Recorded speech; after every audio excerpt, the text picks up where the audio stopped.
everybody, welcome along to the Olympus live stream. It has been an interesting morning, so we need to explain a little bit. We are in the middle of absolutely nowhere. The weather was beautiful about 2 minutes before we went live, but the internet has been horrible. So there's a very good chance this will drop in and out, in and out. We're recording this in high res, so we can play it back later to you. All being well, assuming that doesn't get soaking wet. But everything seems to be working there. So terribly sorry about the internet. It's the best we can rig up. Oh, trust me, we're doing our best. So if you can't bear the in and out, totally understandable. Come back, watch the recorded version we'll upload tomorrow, hopefully. But anyway, let me introduce the amazing David Tipling. Say hello, David. Hello, Gavin. Hello, everyone. Where are we? We are in North Norfolk, and if you know North Norfolk, we're midway between Holt and Fakenham. If you're not quite sure where Holt and Fakenham is, if you've heard of Cromer, we're about 20 miles from Cromer on the coast, not too far from Cly and Blakeney. So about the closest bit of coast from here is about 5-6 miles away. Yeah, and the nearest internet signal is about the same distance away as well. So yeah, none of us have managed to get a phone call out, let alone an internet connection. So that's quite impressive, really. Oh, it's all a bit dirty. You're going to hold that for me. Okay. I'm going to find my lens cloth. Yeah, Olympus cameras, weather sealed, but do need cleaning in the rain. Okay, so I think what we should do is decamp into your hide. Yes, let's do that. I'll grab my camera. Let's bring the cameras in. So this is going to be a little bit kind of wavy around, but yeah, you grab your camera because it's getting soaking wet. I don't know if they can see Sam. Can they see you? There you go. This is what we're putting up with. Okay, and we're going to go down in here. This is the inside of David's hide. After you. Our best laid plans we'll do backwards. Okay, let's bring David into the hide. Oh. All right. Oh, that's the floor. Sorry. Okay. For everybody who wants to know what the floor looked like. And they probably did. Right. And I'll pop you right in the corner over there. Well, this is better. At least we're in the dry. I'm going to dry off the lens a little bit. Tighten up my tripod. So, David, tell me a bit about your hide. Where are we? Yeah, so what I did, I bought this wood about 6-7 years ago now, Gavin, and for the first year, just sort of thought about where I could put a hide for the best effect, really. And I've got this lovely woodland ride going away from us that you'll see later. And so eventually I settled on putting a hide at the end of the ride.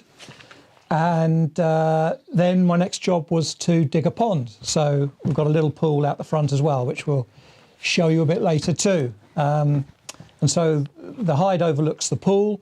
And because I wanted a nice low level for the pictures, I've dug the hide down into the ground. So we're about 2.5–3 foot below ground, looking out nearly at eye level on the birds and the wildlife that are coming to the pool. So yeah, I spend a fair amount of my time in here photographing away. Suddenly realised that flips the screen mount. Right, so okay. Yeah, one of the joys of Olympus, when you flip the screen around, it mirrors the image. So we can't see anything anymore. So, hey, this is going really well so far. Fantastic. All right. We have someone on here who has been there. Diana, she said, been there, it's great. All right, great. Yeah, hello, Diana. Fantastic. So this is really nice. It's actually weather sealed a bit, although questionable on the floor, but it is, I guess as a wildlife photographer you have to have different tolerances for what you're able to put up with. This isn't a fancy West End studio, Gav, no. No, I'm a portrait photographer, and this wouldn't be, mind you, we did a grotty barn this week, but nonetheless, yeah, it's no, but as hides go, this is pretty comfortable. We've got nice cushions, and you know, with the one-way glass as well, you can just sit back and watch what's happening without having to sort of strain through your camera or look through scrim netting or whatever. It's just a nice viewpoint. You can feel, you know, it's very relaxing just to look out. You can see what's coming. You have a very good vision. So that's what I like about it. And the one-way glass is fantastic because, you know, I'm getting sparrowhawks and buzzers and things coming down, and they can't see us in the hide, but you're getting great pictures. So. Really? Wow. Okay. So the first question that immediately springs to my mind is, if this is glass and this is actual glass in there, does that affect the quality of the images? It doesn't. No. It does. You lose a stop and a third of light. Really, a stop and a third. Stop and a third. Yeah. Ooh. So this is used. It's quite thick glass. It's 4mm Stopsall Classic Clear. It's called. If you're interested in getting hold of some. And it's often used for security glass in places like Spain, where it's bright outside, and so people can see who's coming to the door, that sort of thing. So right, clever. Yeah. Okay. Is this normal for a hide? Is this kind of? It is these days. Yeah. In about 20 years ago, one-way glass started to get introduced. There was a guy in Spain actually who first had it, and then Bensimate in Hungary went on and developed some amazing hides there with it. And now lots of people around the world are using it. So yeah, it's become pretty standard actually for. So I'm looking out, and I'm just realising why we're underground, because we had to step down 3 feet? Yeah, something like that. Because I can see now the view out. In fact, I spin the camera around. We can probably get a view out of the hide. And if I zoom in a little bit through the glass, there we go. So that's what you kind of see when you're looking out through the window, which is more or less at the same eye level, I guess, as the birds, because you've got a few sort of rocks and bits and pieces. Yeah. So yeah, that kind of makes sense. So you're at their level. Yeah. So that's one of the things that we always say as a portrait photographer is you get to the same level as your subjects. And I'm going to guess that for birds and wildlife, it's basically the same deal. It is. You want that intimate connection. You want that intimate feel, that connection with your subject, and that's what you get when you're at that level. So at their level. Got a question. Yeah, far away. From. I'm just trying to put it on the screen. Oh, I did, and then it went. So it's from Trevor. Don't you get reflections from the glass? No, you don't, because it's very dark in here. So you don't. No. If it wasn't so dark in here, I would put up some black velvet or something behind just to soak up any of those sort of issues. But no. Yeah, so do you recommend the people that come in here wear dark clothing? Because I can see that being the case, but if I'm up here and I've got a white T-shirt on... Yeah, well, I always say to people, don't get more than 6 inches to the glass, because things will see you then. But if you're 6 inches or more away, no problem. Okay, so you've got to step back from the glass, wear dark clothing, be patient? Yeah, I mean... We've got a lot of paraphernalia out there today doing this, so there's not so much, just a bird's just coming something flew by. That was a nuthatch. So there is stuff coming with all this stuff around, and the birds are very used to me. So, but normally there'll be a constant stream of small birds coming. And at the moment, this hide is best for sparrowhawks, and they come 2 or 3 times a day. So you do have to wait for them, but you might have to wait 4 or 5 hours. But it's worth it, Gavin, because you get that special few minutes, and it's a very difficult bird to photograph normally. So yeah, I can imagine. We had one in our garden, which was a rare thing. I mean, in our previous house, we've just moved. Long story, not going into it. But in our previous house, wildlife wasn't really a thing because we had a cat. We have a cat, so tiny garden, cat, birds don't really go together. But we had a sparrowhawk land pretty much on our back door. It was incredibly close, and they're big things. Yes, yeah. Well, the female, actually, interesting, the male is about a third the size of the female, so the female really dwarfs him when they're both down. But, so that brings me on to the next question, which is, I mean, how far away? I'm going to go and pace it out for everybody just to work out the distances. Sam, do you want to swap to the top camera, if it'll work? Yeah, there we are. Look at that. Okay, that's the outside world. It's still raining. Okay, not too bad. Okay, so hello outside world. So from David's hide, 1, 2, 3. It's about 3 meters, 4 meters to your pond. So you can't hear me, David. I realise that now. Hang on. Yeah. So it's about 3-4 meters to your pond. Yes. Yeah. Is that kind of a good distance for birds? Is that really where they end up, or are they further away? Yeah. Well, it depends. Obviously, on I can set props and the food to wherever people want it. So depending on the sort of length lens you want to use, but I love using this 40 to 150 lens with a 1.4 converter Which because brings me on to my immediate question, which you stole my thunder. Right, David, okay. stole my thunder. well, it's so versatile, and you know, if I get a sparrowhawk 3 meters away, I can zoom out a bit. But if there's a blue tit or a nuthatch or something, I can zoom right in. So it's a perfect combo for this sort of thing. The 40-150. So if you're a 35mm shooter, that is 80 to 300 equivalent, and then you're adding the 1.4 converter. Yeah. And somebody will do the maths for me on that one. 420, I think. Told you. No, Dave, you've got to give the audience a chance. Okay. It's kind of. I may be wrong. But I think it's 420. 420. Okay, so that effectively is a 420mm old F4, school. yeah.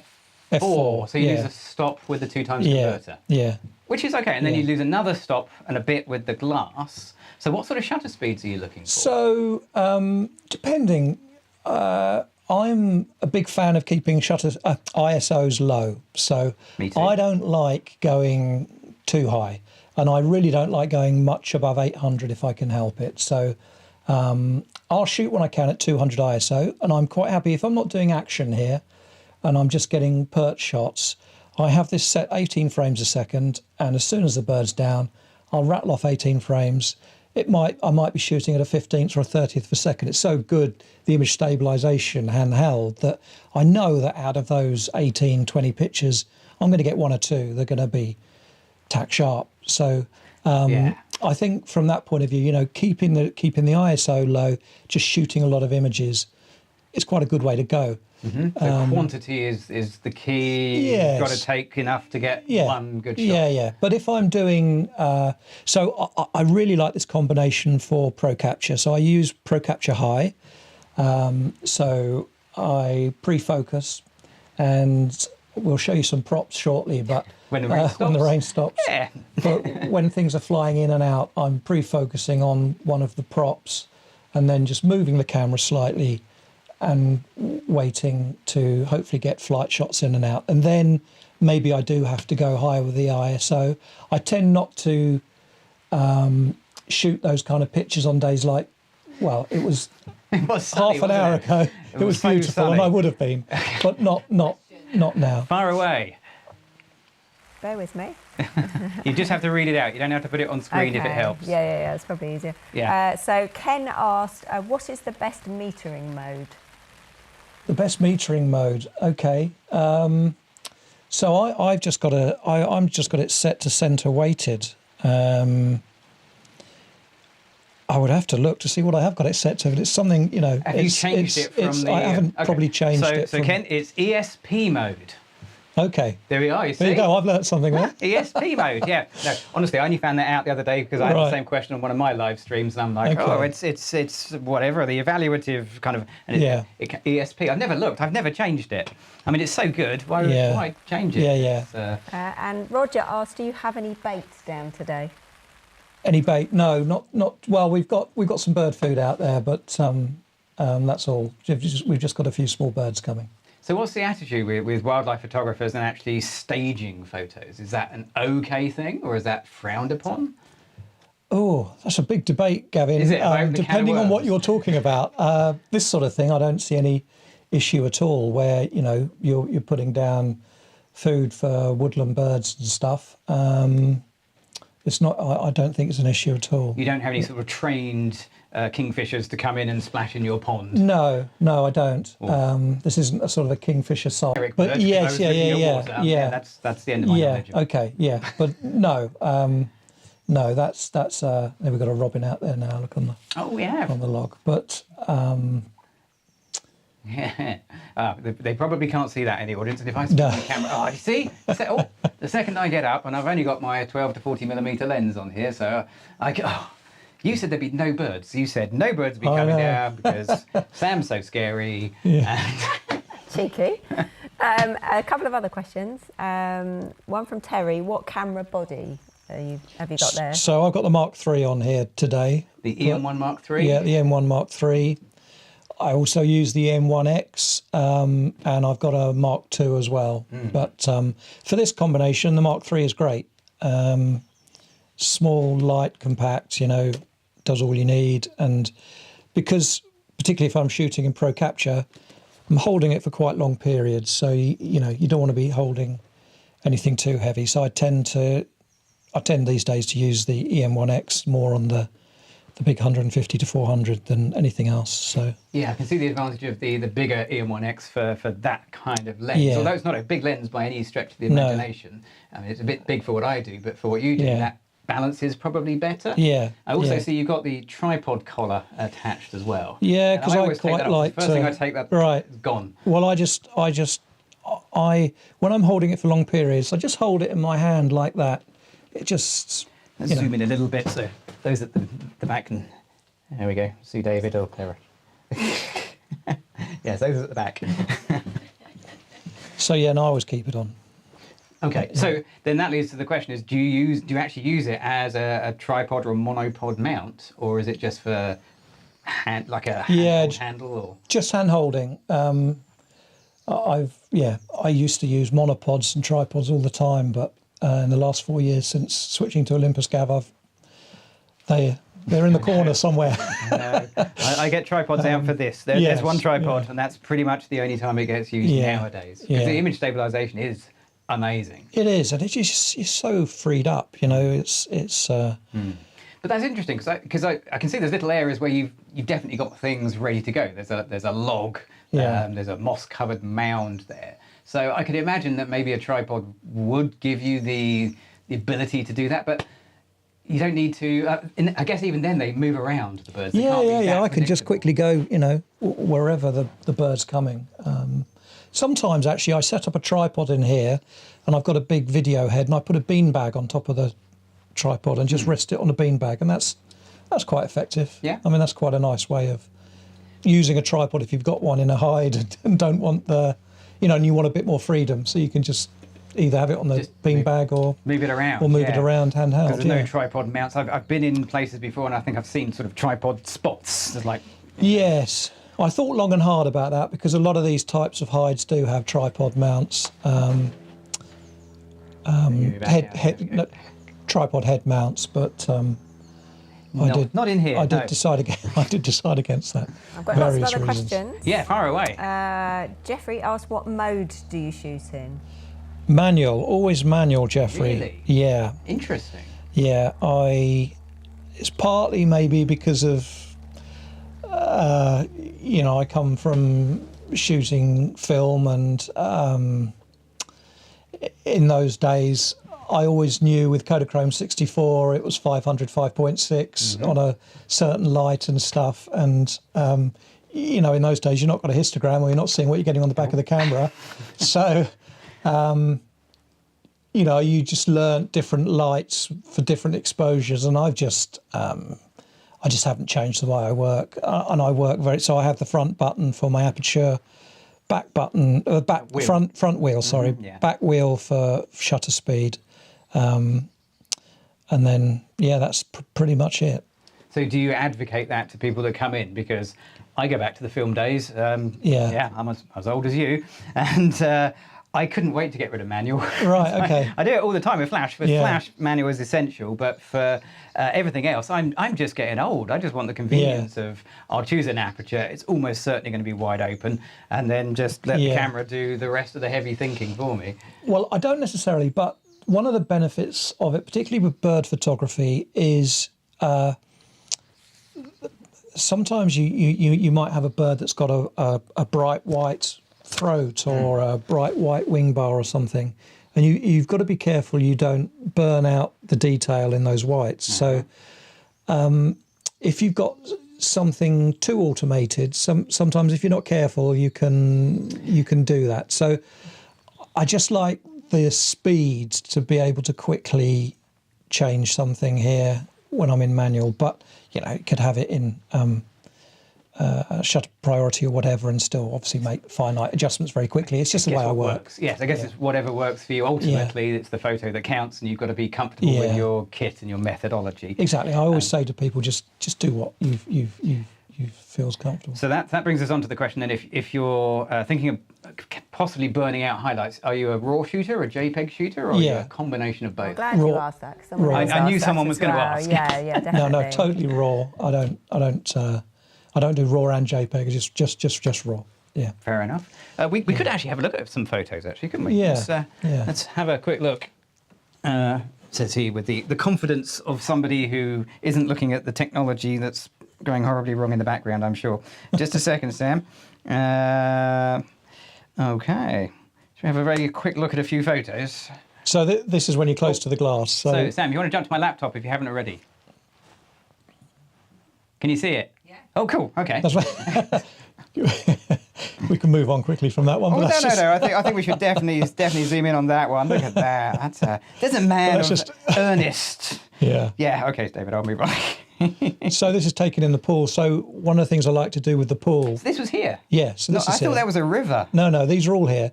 So one of the things I like to do with the pool, and I'll show you in a minute. The pool is very, very shallow. It's only 2 or 3 inches deep. So I can put logs and props in the water, and I can get these nice backgrounds and nice reflections. So what I've done with that log is I've drilled a few holes in, stuffed it with fat, so the birds are coming down onto the log to feed. Beautiful. Yeah. Okay. So that's I a honestly nut didn't think that was here. How did you get the water blurry like that in the background? Well, that's using this combination That's just F4. how it was. Yeah, and it's quite close. All right. And so there's another one. Not bad, David. You should do this more often. You're quite good. So that's a nuthatch again, coming to have a drink. Beautiful reflection. I mean, that's, yeah, stunning. So Okay. snow's always good, Gav. You know, whenever there's a snow forecast, At home? I've got all the props ready. No, that's me. I would be at home. It's like, I'll wait for the weather to get better. I'm ready Wow. to go. So So that was here as well? yeah, yeah. Oh, look, I recognise the rock. There is a yeah. rock. You will see the rock in a minute. That's that rock, isn't Yes, it? Yeah, I can yeah. see the rock. Yeah, Yeah, okay. The J. yeah. No So more birds. one of the benefits of having a very shallow pool is that it encourages the big birds to wade in up to their breasts and get very wet. So you've got a good.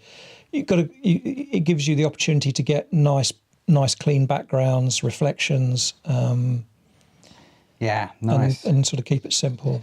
So it's a bit more of a low key shot. It is, yeah. Well, yeah, low key, absolutely. Very nice. I mean, one of the nice Male things blackbird, about this for those that want to hide, know. yeah, male blackbird, is well done.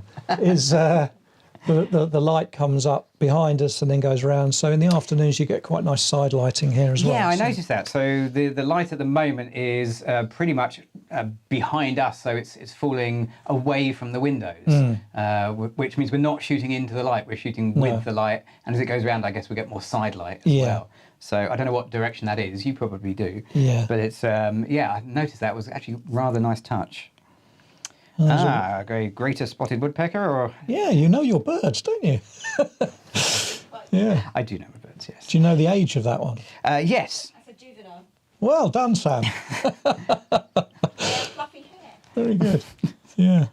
Yeah, we do know our birds a little bit. There you go. Yeah. I'm not. Claire Voyle could chip in with that one, but we're not going to, because it is a nice great tit and a blue tit. Yeah. Yeah. And again, Good job, yeah. there's food on the log there, so the great tit's doing a bit of a threat. They're both sort of threatening each other, saying, "Get off the food." Fantastic. I've had some more questions. Oh, come far through. away. Yeah. You can swap out my laptop for a bit. We'll come back to those, and we'll head outside in a second. Yeah, it's actually It's stopped raining. kind of. I was going to tell you that a couple of minutes ago, and then it started again. How do you keep the birds in focus? How do you keep the birds? So I'm using continuous AF. Here, with these birds that are going off and on props, I'm using a single point, focus point. So just the smallest of the points. Yeah. Because otherwise, if you use multiple points, you've got the danger that you're, in the heat of the moment, you're not always going to be able to tell whether you're focused on the bird. It might be focused on the prop. And if it's slightly out and your eye of the bird is slightly soft, the picture's not going to work. So it's quite important that I make sure I'm focusing with a single point on the bird. Brilliant. And Okay. Diane said, is the hide in or near badger territory? It is not too far from badger territory, Diane, and I've just dug an artificial badger set. Unfortunately, we can't show you because we haven't got a long enough lead, have we, Gav? It's over the other side of the wood. So I'm We're hoping, having enough trouble standing still. So I'm hoping that I'm going to lure badgers Really? Oh. into the wood for future. A return visit. A return visit, yes. And then Chris asked, what do you think of the Bird AI autofocus? Has it been a help or a hindrance? I don't use it very often, but I quite like it because it's so good at locking onto the bird's eye. I don't actually use it for flight pictures, but I do use it if I've got a very active bird in a bush and I'm struggling to follow it. That seems to lock on really well to the eye, and even if you momentarily lose it behind a branch or something, it seems to click on straight away again. So I like it for that. Yeah, so I do use it, but certainly not all the time. So I can chip in there as well. So I had a go with that when it was first launched. I don't have an EM1X, so I can't use it because I don't have it, but I had it. I'm not a bird photographer, but I was able to get pretty good photos of birds. And I was looking at it thinking, this is actually really good. So I suspect it's one of those things that when you're starting out, it can get you further than you would have done and faster than you would have done, by which time you then master the techniques you need to do it. So yeah, exactly. It's a great leveling up option. So have a look at it if you've not tried it. Get your hands on an EM1X and have a go with it, because it's actually really good. Yeah. And certainly if you've got an EM1X and you haven't loaded it up, I would definitely do that. I mean, it's free. There's a couple of questions on Pro Capture. Are you using it? Was one from Peter, and then I did see another one asking what SD cards you'd use. So I use Pro Capture a lot, not just for birds here, but it's good. This is a good wood for butterflies. So I have silver wash fritillaries and white admiral butterflies here, and I use it a lot for photographing butterflies taking off. So it's really good for that, and I use it in high mode again. I have something in the region of 25 or 30 shots pre-shot and about 10 post-shot. So, you're obviously wanting most in the pre-shot bit where you're reacting once you've seen the action. So, yes, I do use it a lot, but I always use it in high mode, but I know other people use it in different ways. As for SD cards, I don't know what I've got in here. So I've got an Extreme Pro 128 gig card in here today, SanDisk one, but I use Kingston cards and various others. I try and use minimum of 170 megabyte second cards, and I've got a few that I use 300 megabyte second. So Are you going to venture out, you two? Yeah, should we step out, because the sun is almost coming out. The sun is out. Do you want to step to the other camera, Sam? And then you'll be able to see us appearing. Right, after you, David. This is a good bit of live, isn't it? So as we're just sort of venturing out, if you're just joining us, welcome to the toughest location live stream Olympus has ever done. You are watching Olympus UK's Facebook page, and, well, it is what it is, but we're doing our best for you. We are with David Tipling, enjoying the... there's nice now. The weather's cheered up somewhat. And, we're outside of the hide. So, where would you like to go first? So, Gavin, let's just talk about some of the props we've got round the pool, shall we? So, I love walking through the wood, just trying to find bits of old wood and various props to photograph birds on. And, I can spend a morning just looking for different things, collecting them up and bringing them to put around the pool. And I try and swap things up around the pool fairly frequently, certainly every few weeks or every couple of months, so that people who are coming and renting my hide don't keep coming back and photographing things on the same old boring props. So this is one I did recently. This is a nice bit of root, and the birds come on here because I have... That was thunder. Wow. I don't know if the mics picked that up, but it's a very big clap of thunder. So I have on here some fat. So this is flutter butter, this is called. It's called what? Flutter butter. I thought you said that. If you go to livingwithbirds.com, you can get this. And this is a flutter butter wall mount.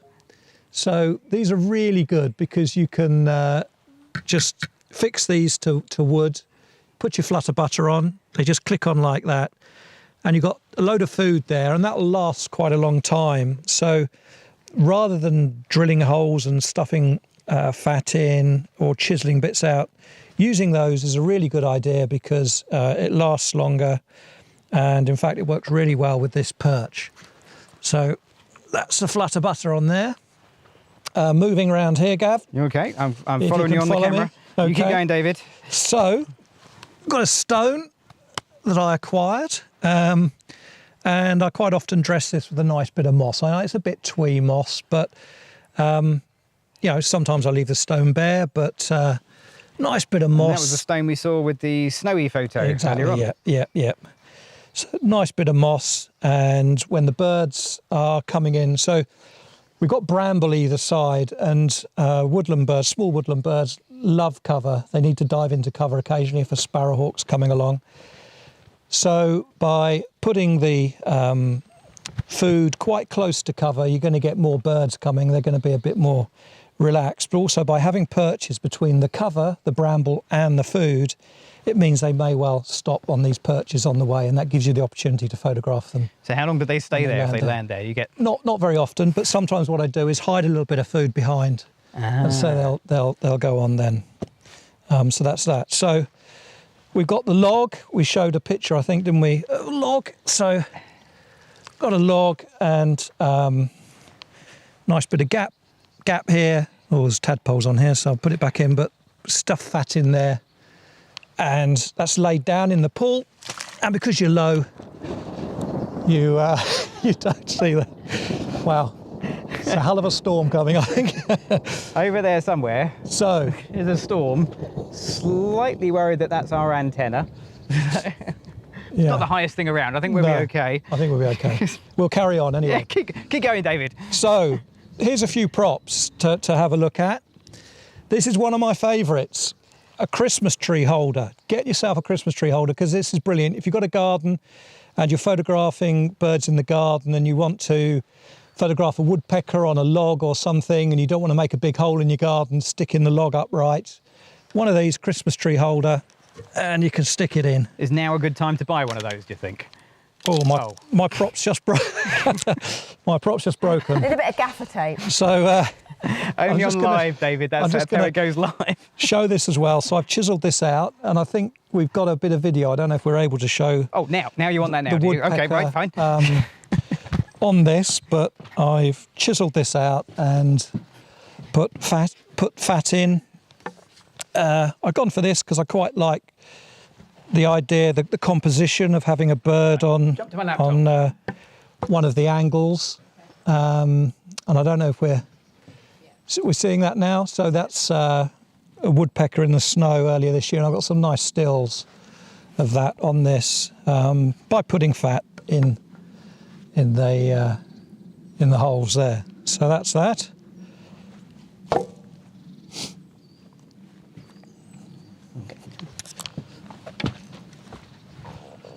Yes. That worked well.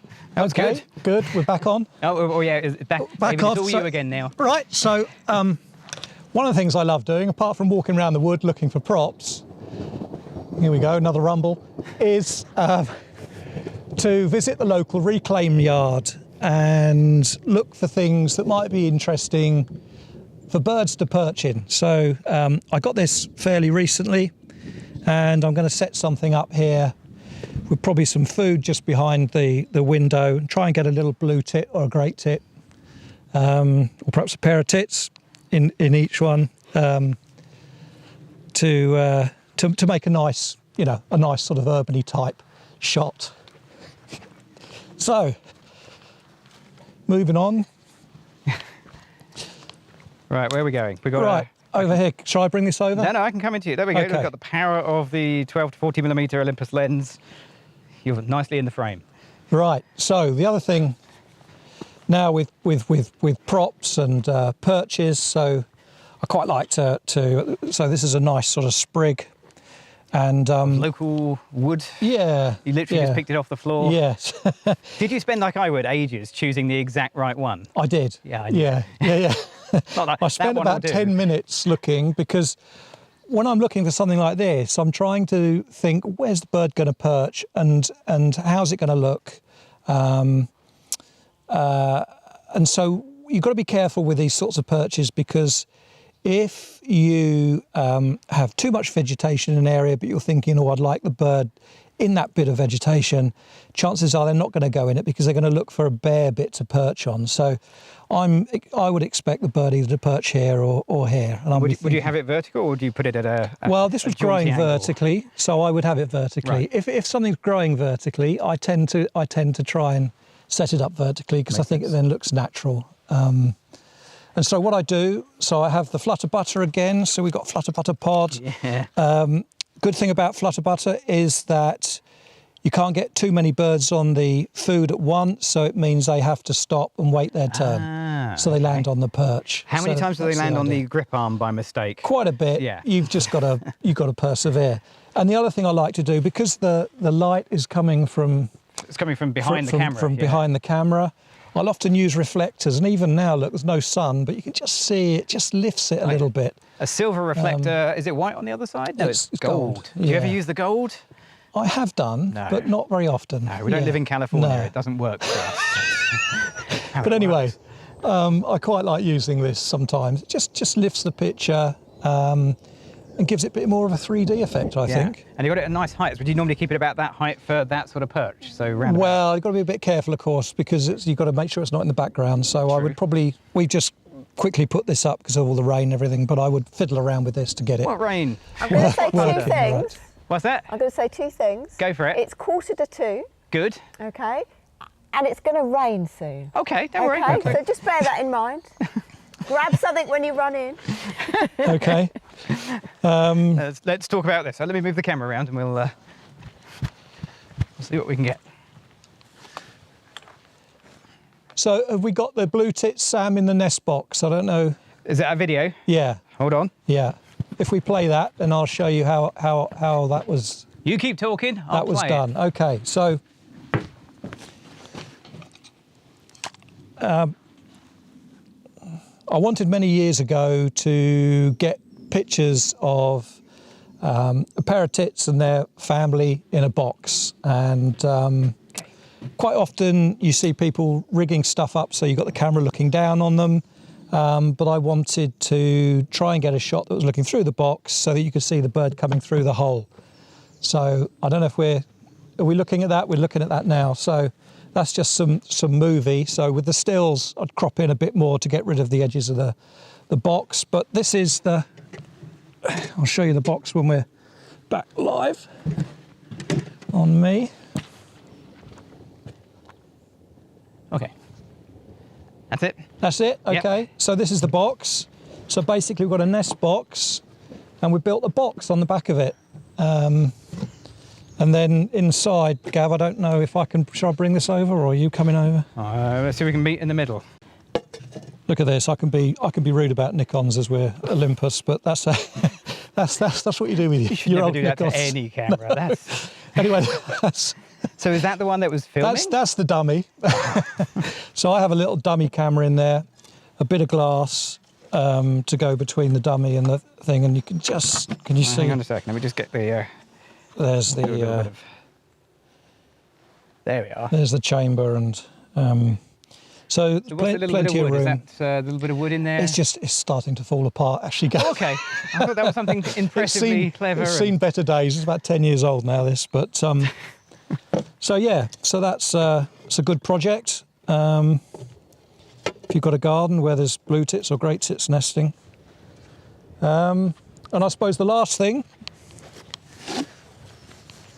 I haven't got my table here, but bit of fake grass goes a long way. That is seriously fake grass. Yes, that's quite old now, but But it works. quite often use this on my table, which is over on the other side. We couldn't bring that over, but it just works as a nice backdrop. So that's. So do you throw that out of focus and you just have a little... Yes, Yeah, so yeah, it doesn't yeah. matter that it's not No, exactly no. cutting edge grass. It's more a case of, well, it's not in focus, so it's green and it's Yeah. slightly Yeah. grass-like. And for the viewers, let me just give you a... You could literally brush your hair with You it. could, yeah. That's green growth, the grass, It isn't is. it? Yeah. That's how I remember it. Okay. So Any more what questions? Or? have we got any questions, Sam? I have one which is relevant to the blue tip box. What size hole, Graham asked? Oh, I don't know what the dimensions are, but it's a standard blue or great tip. You can Google that. Let's spin it around. Let's have a little look. yeah. I'd say that. There we go. Okay, it's that size, Graham. There we are. Yeah. And it's been enlarged as well, I see. So Yeah, what's done that? woodpecker tried to get the chicks out, but Really? didn't succeed. Yeah. Wow. Yeah. They're devils, woodpeckers. I don't know if the mics are picking up, but you can hear quite a lot of birds around. And I was asking earlier, David, to give me tips on how to recognise bird sounds. So he did give me a good one about it was blue tits. Great Red tit. tits. Okay. And there's one calling now. I don't know if you can hear that. Teacher, teacher. Oh, yeah. I'll go again in a minute. There it goes. I can hear a pheasant. Yeah. That's There you great. go. So you also said that you've got an app on your phone which helps you to recognise them as well. Well, you don't need to know, but I would. Yeah, no, it's a good way.